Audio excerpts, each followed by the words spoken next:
Suffering from identity crisis. ಅದು politician problem, flex problem. ಈಗ ರಾಜಕಾರಣಿಗಳದ್ದು birthday, ಯಾವುದೇ ರಾಜಕಾರಣಿಗಳದ್ದು, ರಾಜಕಾರಣಿ ಅಲ್ದೇ ಇರೋನು ತನ್ನ ಬರ್ತಡೆ ಹೆಂಗ್ ಹಾಕೋಬೇಕು, ಅವ್ನು ಹಾಕೋಬಹುದು ಹಂಗಾರೆ. ಸೊ ಅದಕ್ಕೋಸ್ಕರ we should take A considered stand. ನಾವು ಎಷ್ಟರ ಮಟ್ಟಿಗೆ ಸರ್ ನಾವು ನೋಡ್ತೀವಿ, ಯಾವುದೇ ಆ ಒಂದು ಫ್ಲೆಕ್ಸ್ ನೋಡಿದಾಗ ರಾಜಕಾರಣಕ್ಕೆ ಸಂಬಂಧ ಇಲ್ದಾರ ಜನ ಏನಿದ್ದಾರೆ ನಾಗರಿಕರು, ಅವ್ರ ಮನ್ಸಲ್ಲಿ ಎಷ್ಟು ಥೂ ಅಂತ ಉಳ್ಕೊಂಡು ಹೋಗ್ತಾ ಇರುತ್ತೆ ನನ್ಗೆ ಗೊತ್ತಿದೆ. ಇದು ನಮ್ಗೇನೋ ಸಮಾಧಾನ ತಗೊಳ್ಳೋದು, ಆಮೇಲೆ ನಾನು ಇದೀನ ಅಲ್ಲಿ ಅಂತ ಅದ್ ಬೇರೆ ನೋಡೋದು. ಅದಕ್ಕೋಸ್ಕರ ಸರ್ಕಾರ ಬ್ಯಾನ್ ಮಾಡಿದೆ, ಸರ್ಕಾರ ನಿಷೇಧ ಮಾಡಿದೆ, ಆದ್ರೆ ಅನುಷ್ಠಾನಕ್ಕೆ ತರ್ತಾ ಇಲ್ಲ. ಅದರಿಂದ ಈ ಹಣೆ ಬರ ನಾವು ಅನುಭವಿಸಬೇಕಾಗಿದೆ. ಈಗ ನಾನು ನನ್ನ ಅಭಿಪ್ರಾಯ ಮಾತ್ರ ಹೇಳ್ತಾ ಇದ್ದೆ, ಸೋಷಿಯಲ್ ಪ್ರಾಬ್ಲಮ್ ಅಂತ ಹೇಳಿದೆ. ಯಾಕೆ ನಮ್ಗೆ ಗೊತ್ತಿದೆ ಲಾಸ್ಟ್ ಟೈಮ್ ದಸರಾ ಟೈಮಲ್ಲಿ ಏನಾಯಿತು ಮಂಗಳೂರಿನಲ್ಲಿ, ಬೇರೆ ಬೇರೆ ಸಂದರ್ಭದಲ್ಲಿ ಯಾವ ರೀತಿ ಅಧಿಕಾರಿಗಳು ನಿಮ್ಮ ಕಾನೂನು ಅನುಷ್ಠಾನ ಮಾಡಲಿಕ್ಕೆ ಹೋಗ್ತಾರೆ. ಬಹುಶಃ ಅಲ್ಲಿ ದಸರಾ ಸಂದರ್ಭದಲ್ಲಿ ಒಂದು ಅವರ ಕಾರ್ಯ ಮಾಡಲಿಕ್ಕೆ ಒಂದು ವಿಜೃಂಭಣೆ ಆಗಬೇಕು, ಇಲ್ಲ ಸಮಸ್ಯೆ ಸಾಮಾಜಿಕವಾದ ಪ್ರಾಬ್ಲಮ್ ಬರ್ತದೆ. ನನ್ನ ಸಲಹೆ ಮಾತಂತ ಹೇಳಿದರೆ, ಕೆಲವೊಂದು ನಿರ್ದಿಷ್ಟ ಎಲ್ಲಿ ತೊಂದರೆ ಆಗೋದ ರೀತಿ ಅವಕಾಶ ಇದ್ದರೆ ಒಂದು, ಮತ್ತು ಇದರಿಂದ ಬಹಳಷ್ಟು ಇವತ್ತು ಅದರ ಏನು ಫೀಸ್ ಕಟ್ಟದೆ ವಂಚಿತರಾಗಿ ಮಾಡ್ತಕ್ಕಂಥ ಒಂದು ಸಮಸ್ಯೆ ಇದೆ. ಇದಕ್ಕೆ ಪರಿಹಾರ ನಂದೊಂದು ಅಭಿಪ್ರಾಯ ಅಂತ ಹೇಳಿದರೆ, ನಾವು ಅದನ್ನು ಹಾಕುವನಿಗೆ ಯಾರು ಈಗ ನನ್ನ ಹೆಸರಲ್ಲಿ ಮಾಡೋದಾದರೆ ನಾನು ಕಟ್ಟಲಿಕ್ಕೆ ಅದನ್ನು ಮೆನ್ಷನ್ ಮಾಡೋ ಬದಲು ಎಲ್ಲಿ ಪ್ರಿಂಟಿಂಗ್ ಆಗ್ತದೆ ಫ್ಲೆಕ್ಸ್, ನಾನು ಒಂದು ಯಾವುದೋ ಪ್ರಿಂಟಿಂಗ್ ಪ್ರೆಸ್ಸಿಗೆ ಕೊಟ್ಟರೆ ಫ್ಲೆಕ್ಸ್ನವನಿಗೆ, ಆ ಪ್ರಿಂಟಿಂಗ್ನವನೇ ಅವನು ಕಟ್ಟಬೇಕು. ಫಸ್ಟಿಗೆ ಪ್ರಿಂಟಿಂಗೇ ಕೊಡಬೇಕು. ಕಂಡು ಯಾರಾದ್ರು flex without payment of the receipt ಅಂತ ಏನೋ ಬಂದ್ರೆ ಯಾರು ಪ್ರಿಂಟ್ ಮಾಡಿದಾನೆ ಅವನ ಮೇಲೆ ಮಾಡಿ. ಸಭಾಧ್ಯಕ್ಷರೇ, ಬ್ಯಾಂಡ್ ಅದು ಪ್ಲಾಸ್ಟಿಕ್ ಹೆಂಗ್ ಯೂಸ್ ಮಾಡ್ತಾರದು ಕಾನೂನು ಮಾಡಿದ್ಮೇಲೆ ಹೆಂಗೆ ಆಗ್ತಾರದು? ದೊಡ್ಡ ಯುದ್ಧ ನಡೆಯುತ್ತೆ ಹಳ್ಳಿಗಳಲ್ಲಿ. ಅವ್ರು ಹೇಳ್ದಂಗೆ ಸುರೇಶ್ ಕುಮಾರ್ ಅವ್ರು ಹೇಳ್ದಂಗೆ ದೇವಸ್ಥಾನ ಜಾತ್ರೆ ಇರುತ್ತೆ, ದೇವ್ರ ಫೋಟೋ ಇರಲ್ಲ, ದೊಡ್ಡ ಫೋಟೋ ಹಾಕೊಂಡಿರ್ತಾನೆ. ಸಮಾಧಾನ. ಪಾಸ್ ಮಾಡಿದೀವಿ ಬಿಲ್ಲು, ಅದನ್ನ ಯಾಕೆ ಇಂಪ್ಲಿಮೆಂಟ್ ಮಾಡಲ್ಲ ಸರ್ಕಾರ? ಇಲ್ಲಿ ಯಾರು ಕೂಡ ವಾದ ಒಂದ್ ಸೆಕೆಂಡ್ ಯಾರು ವಾದ ಮಾಡಿ ಕೂತ್ಕೊಳ್ಳೋದಲ್ಲ. ಅವರ ಅಭಿಪ್ರಾಯ ಹೇಳುವಂತದ್ದು ಸರ್ಕಾರ ಮತ್ತೆ ಮಂತ್ರದ ಬಗ್ಗೆ ತೀರ್ಮಾನ ತಗೊಳ್ತಾರೆ, ಅಲ್ಲ ಅದಕ್ಕೆ ಒಪ್ಪಿಗೆ ಕೊಡ್ತಾರೆ ಅಷ್ಟೇ.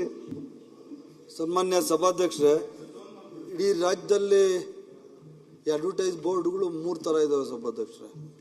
ಒಂದು ವ್ಯಕ್ತಿ ಸ್ವಂತ ಜಾಗದಲ್ಲಿ ಅವನದೇ ಬೋರ್ಡ್ ಹಾಕೋಣ ಸಭಾಧ್ಯಕ್ಷರೇ. ಎರಡನೇದು ಸರ್ಕಾರಿ ಜಾಗದಲ್ಲಿ ಅವನ್ ಬೋರ್ಡ್ ಹಾಕೋಣ ಸಭಾಧ್ಯಕ್ಷರೇ.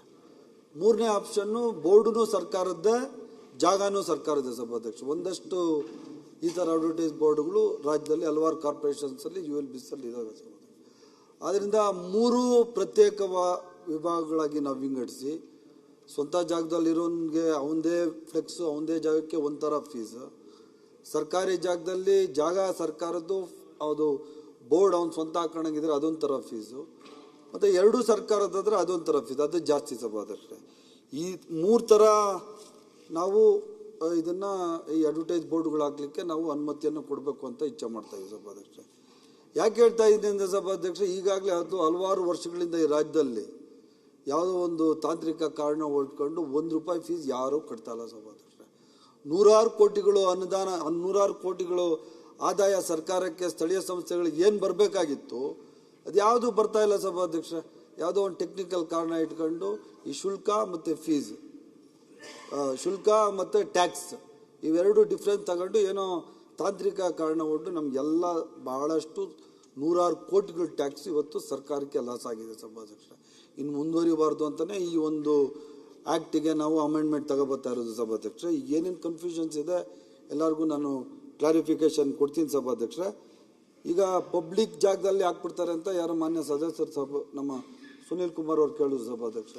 ಆದ್ದರಿಂದ ಯಾವುದೇ ಸಾರ್ವಜನಿಕರಿಗೆ ಅನಾನುಕೂಲ ಅಂತ ಆಗುವಂಥ ಜಾಗದಲ್ಲಿ, ಪಬ್ಲಿಕ್ಗೆ ಇನ್ಕನ್ವೀನಿಯನ್ಸ್ ಎಲ್ಲಿದೆ ಆ ಜಾಗದಲ್ಲಿ ಯಾವುದೇ ಕಾರಣಕ್ಕೂ ನಾವು ಫ್ಲೆಕ್ಸ್ ಹಾಕೋಕ್ಕೆ ಪರ್ಮಿಷನ್ ಕೊಡಲ್ಲ ಸಭಾಧ್ಯಕ್ಷ.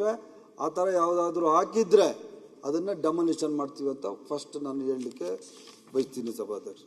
ಮತ್ತು ವೇದವ್ಯಾಸ ಹೇಳ್ತಾ ಇದ್ರು ULBಗಳಲ್ಲಿ ಯಾವ ರೀತಿ ಫೀಸ್ ಕಲೆಕ್ಟ್ ಮಾಡಬೇಕು, ಯಾವ ರೀತಿ ಟೆಂಡರ್ ಮಾಡಬೇಕು ಅಂತ ಹೇಳ್ಬಿಟ್ಟು ಸರ್ಕಾರದಿಂದ ರೂಲ್ಸ್ ನಾವು ಮಾಡಿಲ್ಲ ಸಭಾಧ್ಯಕ್ಷ. ಈ ಬಿಲ್ಲು ಇವತ್ತು ಹೌಸಲ್ಲಿ ಪಾಸ್ ಮಾಡಿಕೊಟ್ರೆ ಮುಂದಿನ ದಿವಸಗಳಲ್ಲಿ ನಾವು ರೂಲ್ಸ್ ಮಾಡ್ತೀವಿ ಸಭಾಧ್ಯಕ್ಷ. ಯಾಕಂದರೆ ಮಂಗಳೂರಲ್ಲಿ ಯಾವ ಥರ ರೂಲ್ಸ್ ಇರಬೇಕು ಅಂತ ದೊಡ್ಡ ಪಟ್ಟಣ ಮಹಾನಗರ ಪಾಲಿಕೆ ಸಭಾಧ್ಯಕ್ಷ, ಮತ್ತು ಅದು ಯಾವುದೋ ಇನ್ನೊಂದು ಸಣ್ಣೂರಲ್ಲಿ ಯಾವುದೋ ULB ಇರ್ತದೆ ಅದಕ್ಕೆ ಸಪ್ರೇಟ್ ರೂಲ್ಸ್ ಮಾಡಬೇಕಾದ ಸಭಾಧ್ಯಕ್ಷ. ಮಹಾನಗರ ಪಾಲಿಕೆಗಳಲ್ಲಿ ದೊಡ್ಡ ದೊಡ್ಡ ಫೀಸು ಜಾಸ್ತಿ, ಮತ್ತು ಅಲ್ಲಿ ಸಾರ್ವಜನಿಕರಿಗೆ ಅನಾನುಕೂಲ ಆಗೋದು ಜಾಸ್ತಿ ಅಡ್ವರ್ಟೈಸ್ ಇದ್ದರೆ. ಅದರಿಂದ ಸಪ್ರೇಟ್ ಆಗಿ ಆಯಾ ಜಾಗಕ್ಕೆ ಆ ಏರಿಯಾಗಳಿಗೆ ತಕ್ಕಂತೆ ನಾವು ಈ ರೂಲ್ಸ್ ಅಮೆಂಡ್ಮೆಂಟ್ ಮಾಡ್ತೀವಿ ಸಭಾಧ್ಯಕ್ಷ. ಬಿಲ್ ಪಾಸ್ ಆದಮೇಲೆ ರೂಲ್ಸ್ ನಾವು ನೋಟಿಫೈ ಮಾಡಿ ಅದನ್ನು ನಾವು ಕೊಡ್ತೀವಿ ಸಭಾಧ್ಯಕ್ಷ.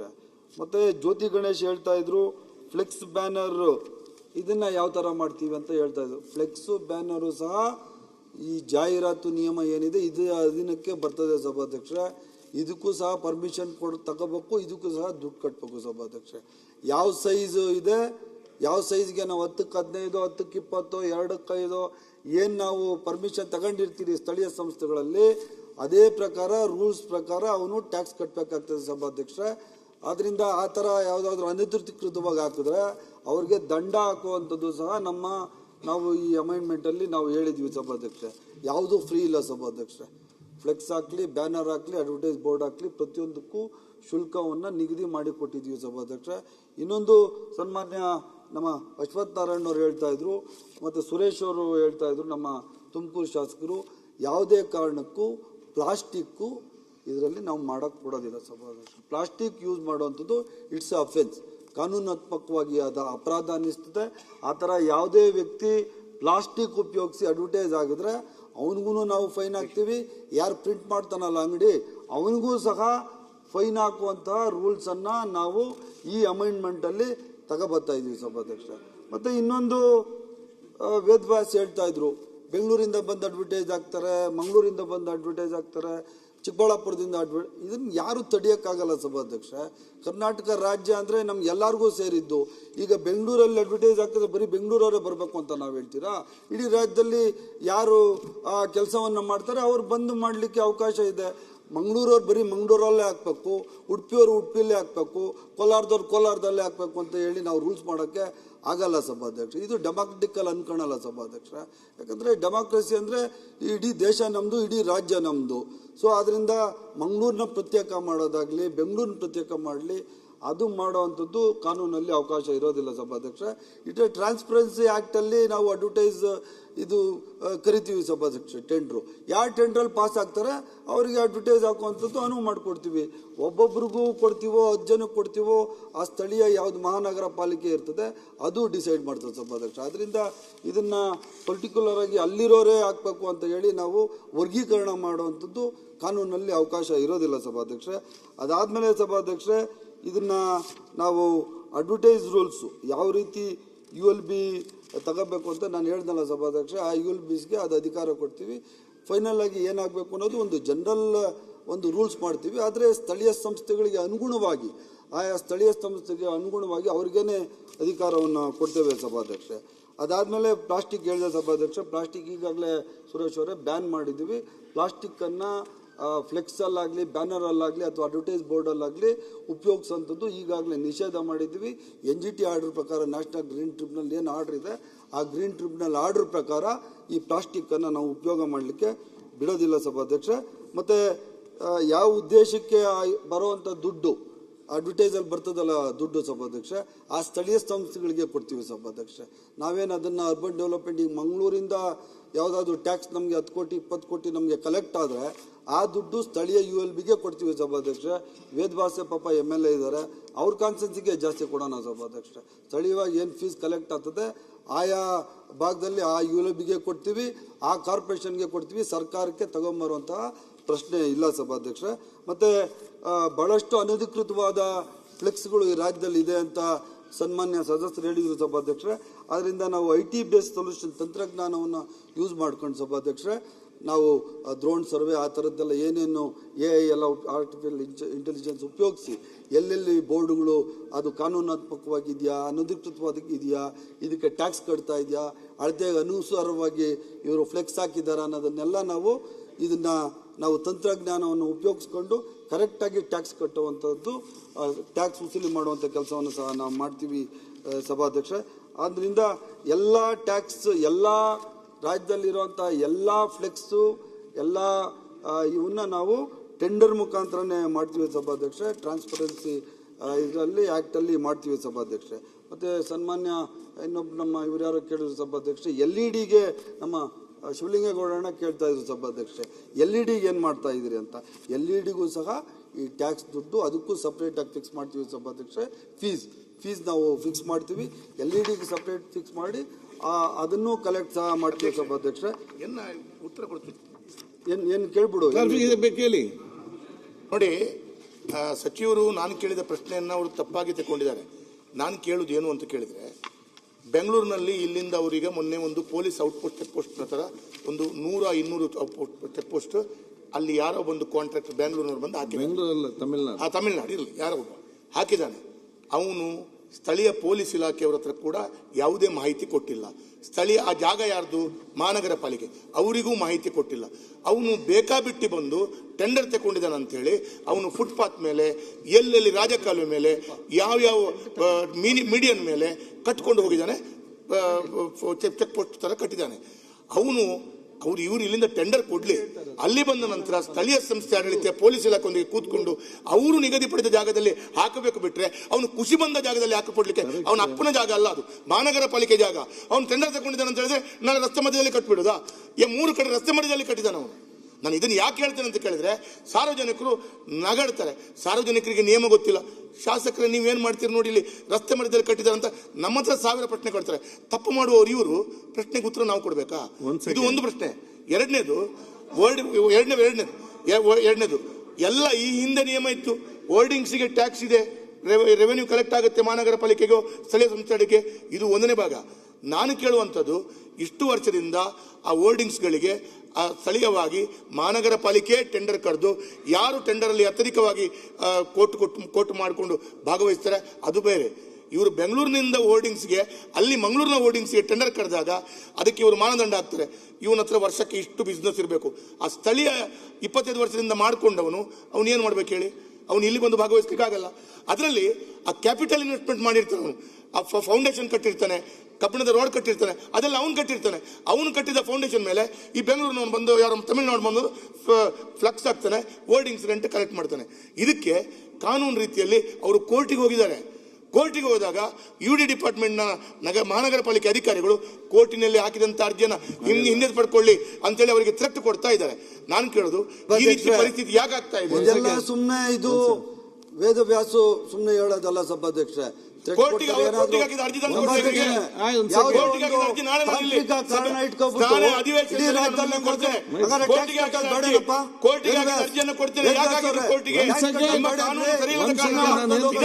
ನಾನು ಕೇಳಿದ ಪ್ರಶ್ನೆಗೆ ಉತ್ತರ ಕೊಡಿ ಸರ್. ನಾನು ಕೇಳಿದ ಏನೇನೋ ಬೇರೆ ಮಾತಾಡಬೇಡಿ. ಯಾವುದೋ ಒಂದು ಟೆಕ್ನಿಕಲ್ ಕಾರಣ ಇಟ್ಕೊಂಡ್ಬಿಟ್ಟು ವೇದವ್ಯಾಸು ಕಾಂಟ್ರಾಕ್ಟರ್ ತರ ಮಾತಾಡುವಂಥದ್ದು ಇದು ಸರಿಯಲ್ಲ ಸಭಾಧ್ಯಕ್ಷರೇ. ಟೆಕ್ನಿಕಲ್ ಕಾರಣ ಇಟ್ಕೊಂಡು 16 ಕೋಟಿ ರೂಪಾಯಿ ನಮ್ಮ ಟ್ಯಾಕ್ಸ್ ಬರಬೇಕಾಗಿತ್ತು ಮಂಗಳೂರು ಮಹಾನಗರ ಪಾಲಿಕೆಗೆ. ಅಷ್ಟು ಜವಾಬ್ದಾರಿಯುತ ವ್ಯಕ್ತಿಗಳು ನೀವು ವೇದವ್ಯಾಸ್ ಅವರೇ, ನೀವೇ ಆಕ್ಚುಲಿ ನಿಲ್ಸ್ಬಿಟ್ಟು ಹೊಡ್ಸಾಕ್ಬೇಕಾಗಿತ್ತು ಇಷ್ಟು ತನಕ. ನೀವು ಯಾಕೆ ಸುಮ್ಮನೆ ಇದ್ರೆ? ಅನಧಿಕೃತವಾಗಿ 1 ರೂಪಾಯಿ ಟ್ಯಾಕ್ಸ್ ಕಟ್ತೀರಾ, 100 ಕೋಟಿ ಲಾಭ ಮಾಡ್ಕೊತಾವ್ರೆ ಅಲ್ಲಿ ಯಾರು ನಿಮ್ಮ ಫ್ಲೆಕ್ಸ್ ಹೋಲ್ಡರ್ಸ್. ಯಾಕೆ ಇಷ್ಟು ದಿನ ಹಂಗಾದ್ರೆ ಮಾಡಿಲ್ಲ? ಹೊಡೆದಾಕ್ತೀವಿ ಅಂತ ಕೇಳಿದ್ರೆ ಸನ್ಮಾನ್ಯ ಸಭಾಧ್ಯಕ್ಷ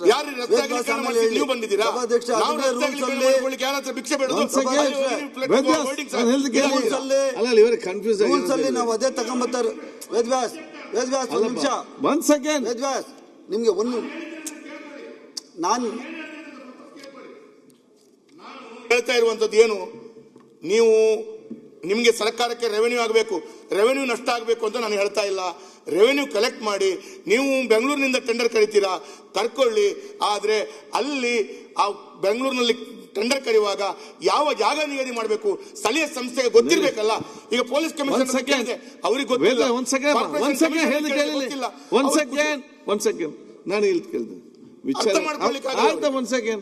ಇದು ನಾನು ನಿಮ್ಮ ಹತ್ರ ಮೊನ್ನೆ ಕೇಳಿದೆ, ನೀವು ಹೇಳಿದ್ರೆ ನಮ್ಗೆ ಕೂಡ ಗೊತ್ತಿರಲಿಲ್ಲ ಅಂತೇಳಿ. ಅದು ಟೆಂಡರ್ ಕರೆದದ್ದು ಮಂಗಳೂರು ಮಹಾನಗರ ಪಾಲಿಕೆಯವರೇ, ಅಲ್ಲಲ್ಲ ಬೆಂಗಳೂರು ಅನಲ್ದಾನೆ, ಅದು ಬೆಂಗಳೂರಿನವರಲ್ಲ, ಅಲ್ಲಿ ತಮಿಳ್ನಾಡಿನವನಿಗೆ ಆಗಿದೆ. ಯಾವ್ದಲ್ಲಿ ನಮ್ಮ ಪೋರ್ಟಲ್ ಅಲ್ಲಿ ಅವನು ಹಾಕೋ ಏನ್ ಮಾಡಿದಾನೆ, ಈ ಪೊಲೀಸ್ ಔಟ್ ಪೋಸ್ಟ್ ಮಾಡ್ಲಿಕ್ಕೆ ಸಿಕ್ಕಿದ ಹಾಕಿಕೊಂಡು ಹೋಗಿದ್ದಾನೆ. ಅದಲ್ಲಿ ಲೋಕಲ್ನವ್ರದ್ದು ಪ್ರಾಬ್ಲಮ್.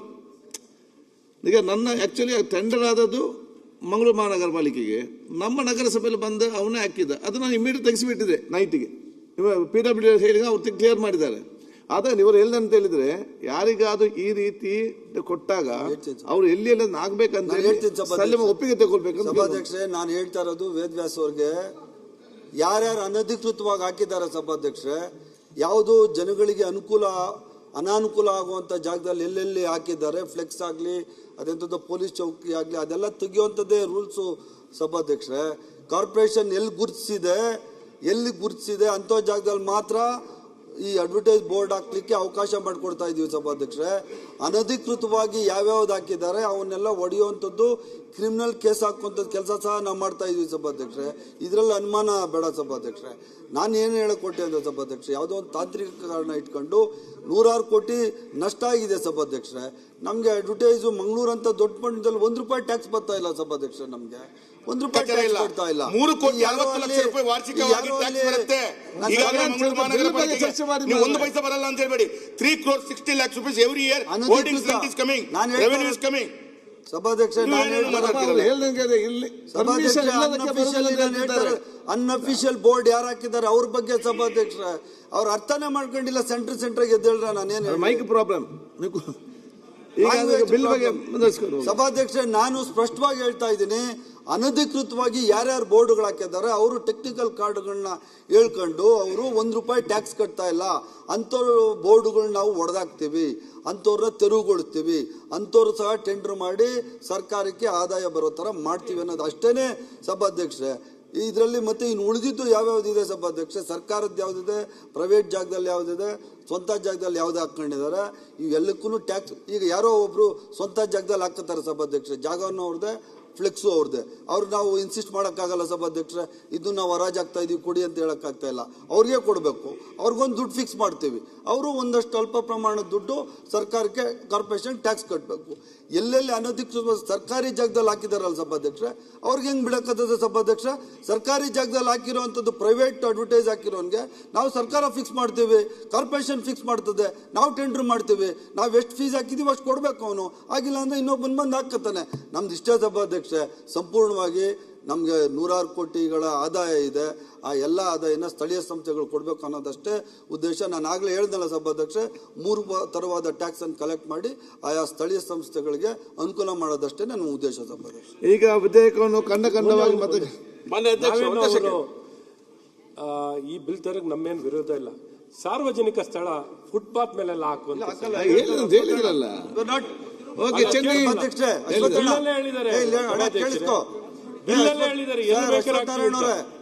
ಅಶ್ವಥ್ ನಾರಾಯಣ ಅವರೇ, ನಾನು ಹೇಳ್ತಾ ಇದ್ದೀನಿ ಕೇಳಿ ಸರ್. ಈಗ ಇದು ರೂಲ್ ಮಾಡಿಲ್ಲ ಸರ್, ರೂಲ್ಸ್ ಮಾಡ್ತೀವಿ. ನಾನು ಕೇಳೋದು ಬಿಲ್ ರೂಲ್ಸ್ ಮಾಡಿಲ್ಲ ಸಭಾಧ್ಯಕ್ಷರೇ. ಈಗೆಲ್ಲ ಆಕ್ಟ್ ಅಲ್ಲೇ ಹಿಂಗ ಇಲ್ಲ ಸರ್. ನಾವಿವಾಗ ಸರ್ ಆಕ್ಟ್ ಅಂದ್ರೆ ಈಗ ರೂಲ್ಸ್ ಅಮೈಂಡ್ ಮಾಡ್ಬೇಕಲ್ಲ ಸರ್. ಸರ್ ರೂಲ್ಸ್ ಅಮೈಂಡ್ ಮಾಡಿಲ್ಲ ಸರ್ ಇನ್ನೂ. Public space for the purpose of this section mean any place which is open to the use and enjoyment of the public, whether it is actually used or enjoyed by the public or not, ಅಲ್ಲೆಲ್ಲ ಆಗ್ತೀವಿ ಅಂತ ಸಭಾಧ್ಯಕ್ಷರೇ. ನಾವು ಹೇಳ್ತಾ ಇರೋದು public ಇರೋ place ಅಲ್ಲಿ ಜನಗಳಿಗೆ ಇನ್ಕನ್ವೀನಿಯನ್ಸ್ ಆಗುವಂತ ಜಾಗದಲ್ಲಿ ಹಾಕಲ್ಲ. ಪಾರ್ಕ್ ಅಲ್ಲಿ ಫುಟ್ಪಾತ್ ಮೇಲೆ ಯಾರಾದ್ರೂ ಅಡ್ವರ್ಟೈಸ್ ಬೋರ್ಡ್ ಹಾಕಕ್ಕಾಗ್ತದೆ ಸಭಾಧ್ಯಕ್ಷ? ಹಾಕಲ್ಲ ಅಂತ ಹೇಳ್ತಾ ಇದ್ದೀನಿ. Not port. ಈಗ ವಿಧೇಯಕವನ್ನು ಸಾರ್ವಜನಿಕರ ಜಾಗದಲ್ಲಿ ಖಂಡವಾಗಿ ಮತಕ್ಕೆ ಹಾಕುತ್ತೇನೆ. 2 ರಿಂದ 4 ಖಂಡಗಳು ವಿಧೇಯಕದ ಅಂಗವಾಗಿರಬೇಕೆಂದು ಸಭೆಯ ಮುಂದಿನ ವಿಷಯ. ಪ್ರಸ್ತಾವದ ಪರವಾಗಿರುವ ಹೌದು ಎಂದು ಸೂಚಿಸಬೇಕು, ಪ್ರಸ್ತಾವದ ವಿರೋಧವಾಗಿಲ್ಲ ಎಂದು ಸೂಚಿಸಬೇಕು. ಪ್ರಸ್ತಾವ ಹೌದನ ಪರವಾಗಿದೆ ಎಂದು ಭಾವಿಸುತ್ತೇನೆ. ಪ್ರಸ್ತಾವ ಹೌದನ ಪರವಾಗಿದೆ, ಪ್ರಸ್ತಾವಕ್ಕೆ ಒಪ್ಪಿಗೆ ದೊರಕಿದೆ. 2 ರಿಂದ 4 ಖಂಡಗಳು ವಿಧೇಯಕದ ಅಂಗವಾಯಿತು. 1ನೇ ಖಂಡ ಹೆಸರು ಮತ್ತು ಅವತರಣಿಕೆ ವಿಧೇಯಕದ ಭಾಗವಾಗಬೇಕೆಂಬುದು ಸಭೆಯ ಮುಂದಿರುವ ವಿಷಯ. ಪ್ರಸ್ತಾವದ ಪರವಾಗಿರುವ ಹೌದು ಎಂದು ಸೂಚಿಸಬೇಕು, ಪ್ರಸ್ತಾವದ ವಿರೋಧವಾಗಿರುವಿಲ್ಲ ಎಂದು ಸೂಚಿಸಬೇಕು. ಪ್ರಸ್ತಾವ ಹೌದನ ಪರವಾಗಿದೆ ಎಂದು ಭಾವಿಸುತ್ತೇನೆ. ಪ್ರಸ್ತಾವ ಹೌದನ ಪರವಾಗಿದೆ, ಪ್ರಸ್ತಾವ ಅಂಗೀಕರಿಸಲ್ಪಟ್ಟಿದೆ. 1ನೇ ಖಂಡ ಹೆಸರು ಮತ್ತು ಅವತರಣಿಕೆ ವಿಧೇಯಕದ ಅಂಗವಾಗಿದೆ. ಮಾನ್ಯ ಸಚಿವರು ಪ್ರಸ್ತಾವ ಮಂಡಿಸಿ. ಅಂಗೀಕರಿಸಬೇಕೆಂದು ಕೋರಿಕೊಳ್ಳುತ್ತೇನೆ. ಪ್ರಸ್ತಾವವನ್ನು ಮಂಡಿಸಲಾಗಿದೆ, ಅದನ್ನೀಗ ಸಭೆ ಮತಕ್ಕೆ ಹಾಕುತ್ತೇನೆ. 2020 ಸಾಲಿನ ಕರ್ನಾಟಕ ಮುನ್ಸಿಪಾಲಿಟಿಗಳ ಮತ್ತು ಕೆಲವು ಇತರ ಕಾನೂನು ತಿದ್ದುಪಡಿ ವಿಧೇಯಕವನ್ನು ಈ ಸಭೆಯು ಅಂಗೀಕರಿಸಬೇಕು. ಪ್ರಸ್ತಾವದ ಪರವಾಗಿರುವ ಹೌದು ಎಂದು ಸೂಚಿಸಬೇಕು, ಪ್ರಸ್ತಾವದ ವಿರೋಧವಾಗಿರುವಿಲ್ಲ ಎಂದು ಸೂಚಿಸಬೇಕು. ಪ್ರಸ್ತಾವವು ಹೌದನ ಪರವಾಗಿದೆ ಎಂದು ಭಾವಿಸುತ್ತೇನೆ. ಪ್ರಸ್ತಾವವು ಹೌದನ ಪರವಾಗಿದೆ. ಪ್ರಸ್ತಾವ ಅಂಗೀಕರಿಸಲ್ಪಟ್ಟಿದೆ ಮತ್ತು ವಿಧೇಯಕಕ್ಕೆ ಅನುಮೋದನೆ ದೊರಕಿದೆ. ಈಗ KPSC ಬಗ್ಗೆ ಇವತ್ತು ಮಿನಿಸ್ಟರ್ ಕೊಡ್ತಾರೆ, ನಾಳೆ ಮಾಡ್ತಾರೆ. ಈಗ ಬಜೆಟ್ ಮತ್ತು ನಿಮ್ಮ ಚರ್ಚೆ ಮಾಡುವ. ಯಾವುದು ಅಲ್ಲ ಇವ್ರು ಅಲ್ಲ ಯಾರಾದ್ರೂ 4 ಜನ ಮಾತಾಡಿ ಶಾಸಕರು ಇವತ್ತು, ಅದು ನಾನು ತಿಳ್ಕೊಳ್ಳಿ. ರಿಜ್ವಾನ್ ಮಾತಾಡಿ. ನೆಕ್ಸ್ಟ್ ಧೀರಜ BBMP ನಾಳೆ. ಮಾನ್ಯ ಅಧ್ಯಕ್ಷರೇ, 2026-27 ರಿಜ್ವಾನ್ ಅವರೇ